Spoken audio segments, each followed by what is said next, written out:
There's a machine sitting in a loading dock right now, somewhere inside Research Triangle Park. It weighs 4 tons. It cost $11 million when it was new, and it's the reason a cancer research team has been waiting 6 weeks to continue their clinical trial. It's broken. The manufacturer, the company that built it, the company whose name is engraved on the front panel, has quoted a repair timeline of 4 to 6 months. Parts on back order, certified technicians unavailable. The service contract, the one the university paid $140,000 for, has a clause buried on page 31 that voids coverage if the machine was operated outside manufacturer-defined parameters. It wasn't operated outside those parameters, but proving that will take time they don't have. So someone made a call, not to the manufacturer, not to the university's procurement office, to a guy named Marcus who works out of a warehouse on the edge of Durham, drives a 10-year-old pickup truck, and has never once worn a lab coat. To understand what's happening here, you have to understand what Research Triangle Park actually is. Not the press release version, but the operational reality. RTP is, at its core, a machine park. 65,000 people work here, across more than 200 companies and research institutions, pharmaceutical giants, biotech startups, federal agencies, university spin-offs, all of them running experiments, running trials, running analyses, and all of them dependent on equipment so specialized and so expensive that most people who use it every day couldn't tell you how it actually works. These are not things you fix by watching a video. A single high-resolution cryo-electron microscope, the kind used to image protein structures at near-atomic resolution, can cost $15 million. The facility to house it, with proper vibration isolation and electromagnetic shielding, runs another $5 million to build. The liquid nitrogen system that keeps it cold enough to function runs continuously around the clock every day of the year. And when one of these machines goes down, everything stops. Not metaphorically, a graduate student's 5-year dissertation grinds to a halt. A drug compound that took 18 months to synthesize sits in a freezer while its stability window ticks down. A contract with a federal funding agency, one with hard milestones and real penalties, moves one day closer to default. In corporate R&D, the stakes are just as brutal. When a pharmaceutical company runs preclinical trials on a compound, time is the most expensive resource they have. Every day of delay between discovery and clinical trial represents millions in carrying cost and lost opportunity. A broken mass spectrometer isn't a maintenance inconvenience, it's a financial emergency. RTP has roughly 200 of these emergencies every year, and a significant portion of them are not solved by the manufacturers. Here's what the people who procure scientific equipment know, and what the people who use it are often shocked to discover. The service contract model for laboratory equipment is broken. It was designed for a different era.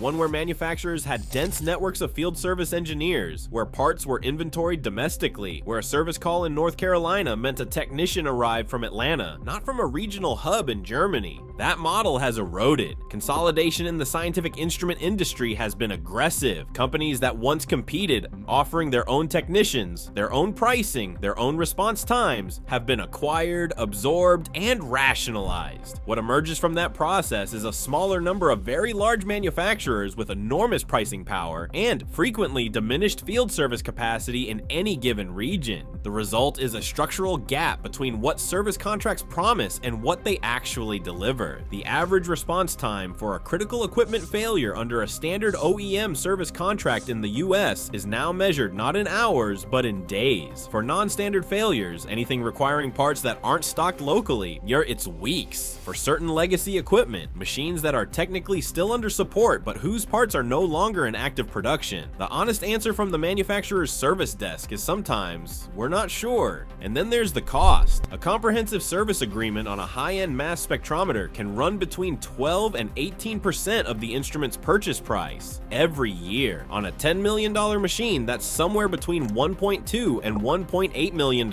annually for the life of the instrument. Universities and research institutions in RTP spend tens of millions of dollars every year on these contracts, and they still have machines sitting broken in loading docks. Into that gap, the space between what the official system promises and what it delivers, a different kind of economy has grown. It doesn't have a name. It doesn't have a trade association or a conference. You won't find it in any procurement database or vendor registry, but it exists, and it's substantial. The people who operate in it come from remarkably different backgrounds. Some are former OEM field engineers, men and women who spent a decade or 15 years as the the manufacturer's eyes and hands, who learned these machines from the inside out, and who eventually decided that the economics of working independently beat the constraints of corporate employment. Some are military veterans with electronics backgrounds. The US Armed Forces train extraordinary equipment maintainers, people who learn to repair avionics, radar systems, and medical diagnostics equipment in conditions that would make a civilian lab technician pale. When they separate from service, they carry that knowledge with them. Some came up through industrial maintenance, power plants, semiconductor fabrication facilities, pharmaceutical manufacturing floors, places where you learn that every system, no matter how complex, is ultimately a collection of components that follow physical laws, and that those laws can be understood and worked with by someone with enough patience and enough curiosity. What unites all of them is a kind of competence that's difficult to credential but impossible to fake. They can look at a piece of equipment that isn't working and understand with a precision that seems almost intuitive why. In the RTP ecosystem, a network of perhaps 30 to 50 independent service providers operates in the spaces between the official channels. They're known through referrals. A lab manager at one company tells a procurement officer at another. A graduate student who once watched one of them work passes the name to a postdoc at a different institution 5 years later. The network is informal, trust-based, and extraordinarily effective. But these aren't gray market operators. They're not doing anything illegal. The right to repair framework, contested in some industries but broadly applicable to scientific equipment, protects their ability to service instruments they didn't manufacture. Many carry calibration certifications. Some have worked out informal parts relationships with secondary market suppliers. What they don't have is the manufacturer's blessing, and that, it turns out, doesn't matter nearly as much as the manufacturers would like it to.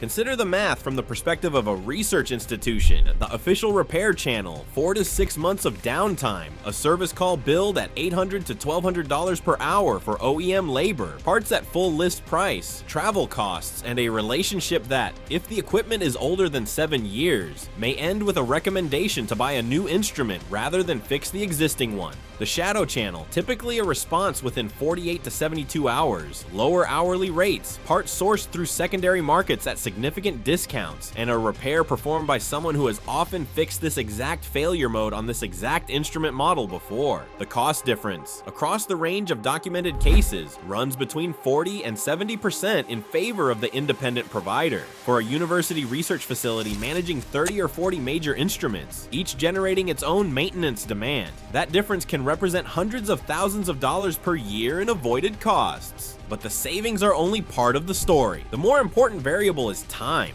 In research, a machine that's down for 6 months isn't just a financial problem, it's a scientific problem. Experiments designed around a specific instrument can't simply be rerouted, data sets can't be completed, papers can't be submitted. Graduate students who are on funding timelines, who have 1, maybe 2 years of fellowship remaining, can't wait 6 months for a mass spectrometer to come back online. When an independent technician can walk into a lab on a Thursday, diagnose a failure by Friday afternoon, and have the instrument running again by the following Wednesday, the value created isn't just the repair cost avoided, it's the research that wasn't lost. In the pharmaceutical context, the math gets even starker. A drug development program delayed by 1 month, one single month, can face costs in the tens of millions. Against that number, a repair bill from an independent technician, even a steep one, is rounding error. There's a particular kind of person this work selects for. It requires deep technical knowledge, but technical knowledge alone isn't enough. Every significant piece of scientific equipment is a system. Mechanical, electrical, optical, sometimes chemical, and a failure in one subsystem can show up as symptoms in another. The person standing in front of a malfunctioning cryo-EM at 11 o'clock on a Tuesday night needs to hold the entire system in their head at once, to reason backward from symptoms to causes, to know when their hypothesis is wrong and change course without ego. It also requires a particular relationship with uncertainty. The manufacturer's service documentation tells you what to do when the system behaves in expected ways. It doesn't tell you what to do when a machine that's 20 years old and that's been modified 3 times by 3 different research teams, exposed to chemicals and temperatures outside its original specification, presents a failure that doesn't match any documented error code.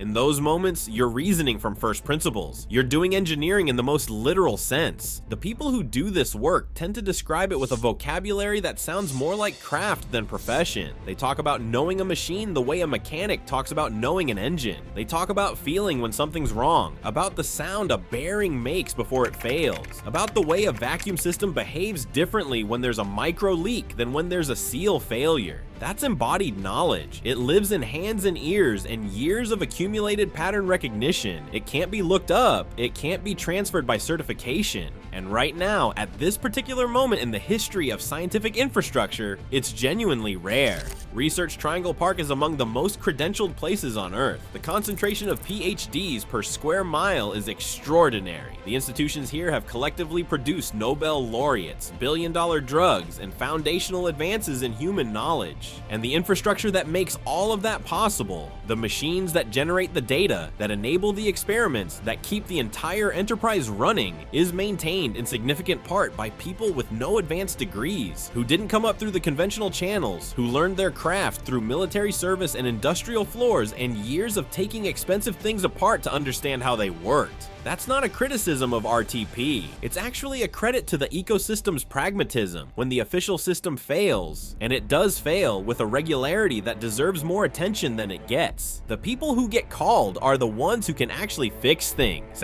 There's a broader lesson in that about the relationship between credentialed expertise and practical knowledge, about the ways institutions can become so focused on credentials that they systematically undervalue the people who can actually keep the lights on, and about what happens when reality asserts itself against that preference. The person who fixes the $11 million machine doesn't have a plaque on their office wall. They have a truck and a toolbox and the knowledge to make the thing work again. In research, that turns out to be worth more than most people are willing to admit. That cancer research team got their machine back. Marcus diagnosed the problem in 4 hours. A failed capacitor bank in the power conditioning system. Parts sourced overnight. Labor billed at $400 per hour. Total cost, a little under $6,000 and 4 days of downtime. The manufacturer's quote, which arrived 3 weeks later, was for $112,000 with a 6-month timeline. The research team is back at work, and somewhere in a warehouse on the edge of Durham, someone is already on their way to the next call.